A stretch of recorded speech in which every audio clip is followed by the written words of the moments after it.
Guys, internet दो वर्डों से मिलकर बना है, पहला इंटर और दूसरा नेटवर्क। जिसमें इंटर का मतलब होता है इंटरनेट कंप्यूटरों का एक इंटरकनेक्टेड नेटवर्क जो एक दूसरे से जुड़ा हुआ होता है, और नेटवर्क का मतलब होता है कंप्यूटर का एक जाल, यानी कि इंटरनेट का एक विशाल जाल जिसके द्वारा दुनिया भर के कंप्यूटर आपस में जुड़े हुए होते हैं। ये कंप्यूटर वायर के द्वारा या वायरलेस टेक्नोलॉजी के द्वारा आपस में जुड़े हुए होते हैं और साथ ही डेटा का ट्रांसफर करते हैं। इंटरनेट में बहुत से लोकल, नेशनल, इंटरनेशनल नेटवर्क होते हैं जो आपस में जुड़े हुए होते हैं।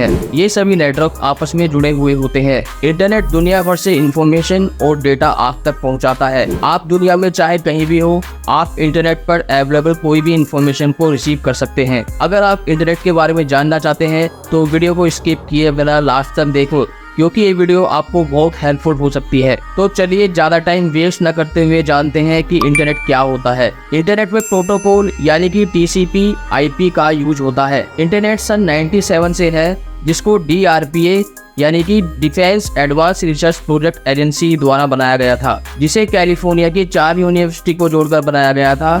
इसको अमेरिकी सेना के लिए बनाया गया था, क्योंकि कोल्ड वॉर के दौरान अमेरिकी सेना बेटर कम्युनिकेशन सर्विस चाहती थी। यहीं से इंटरनेट की शुरुआत हुई। इंटरनेट का पुराना नाम ARPA नेट होता था, जिसको advance research project agency network भी कहते हैं, जिसको आज हम इंटरनेट कहते हैं। विल्टन कर्फ और रॉबर्ट खान ने TCP IP प्रोटोकॉल का इन्वेंट किया। सन 1982 में नेटवर्क के लिए सिंपल रूल बनाए गए, जिनको प्रोटोकॉल कहा जाने लगा। सन 90 में advance research project agency network को बंद कर दिया गया और इसको इंटरनेट का नाम दे दिया गया। इंटरनेट एक ग्लोबल नेटवर्क है, जिसके द्वारा वर्ल्ड के सभी कंप्यूटर और नेटवर्क डिवाइसों को आपस में कनेक्ट रख सकते हैं और उनसे डेटा ट्रांसफर कर सकते हैं। इंटरनेट दुनिया का सबसे बड़ा नेटवर्क है। इंटरनेट पर सभी कंप्यूटर डिवाइस वायर के द्वारा और ऑप्टिकल फाइबर के द्वारा और वायरलेस टेक्नोलॉजी के द्वारा आपस में कनेक्ट रहते हैं। इंटरनेट इंफॉर्मेशन टेक्नोलॉजी का सबसे बड़ा मॉडर्न सिस्टम है। सन 91 में इंटरनेट पर सबसे पहली वेबसाइट बनी, जिस पर वर्ल्ड वाइड प्रोजेक्ट की इंफॉर्मेशन थी।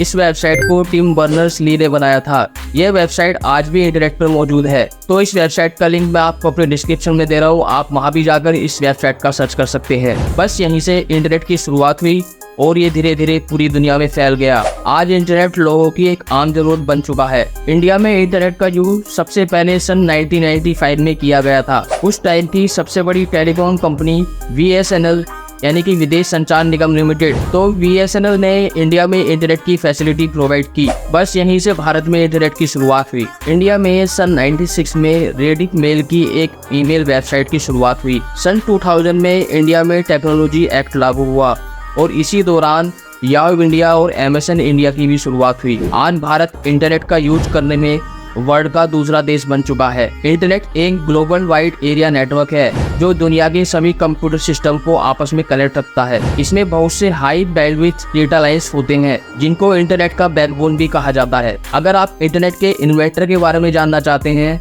तो वो बॉब खान और विल्टन कर्फ ही है। इन्हीं दोनों ने प्रोटोकॉल की शुरुआत की थी, जिससे कि इंटरनेट का जाल पूरी दुनिया में फैल गया। इन्होंने उन फ्रेमवर्क का इन्वेंशन किया जिनका आज भी यूज होता है। इन्होंने इंटरनेट के लिए रूल डिटरमाइन किए, जिन्हें ट्रांसमीटर प्रोटोकॉल का नाम दिया गया। बाद में इन्होंने एक और प्रोटोकॉल का इन्वेंशन किया, जिसको इंटरनेट प्रोटोकॉल कहा जाता है। इंटरनेट को इन्वेंट करने के लिए सबसे पहले डेटाबेस सर्वर को इस्टेब्लिश किया जाता है और इसके बाद इन सर्वरों को IP और TCP टेक्नोलॉजी के द्वारा फाइबर केबल के द्वारा आपस में कनेक्ट कर दिया जाता है। इसके बाद केबल की हेल्प से वर्ल्ड के सभी कंप्यूटरों को आपस में कनेक्ट कर दिया जाता है और इसी तरह इंटरनेट का नेटवर्क बन जाता है। और साथ ही पूरे वर्ल्ड में ऑप्टिकल फाइबर के द्वारा बड़ी बड़ी कंपनियां देशों को आपस में कनेक्ट कर देती हैं। जैसे इंडिया में टाटा कम्युनिकेशन फाइबर केबल के द्वारा और बाकी सर्वरों को आपस में कनेक्ट कर देती है। इंडिया में टाटा कम्युनिकेशन का फाइबर कनेक्ट करने में सबसे बड़ा हाथ होता है। उसके बाद जो सर्वर कनेक्ट होते हैं,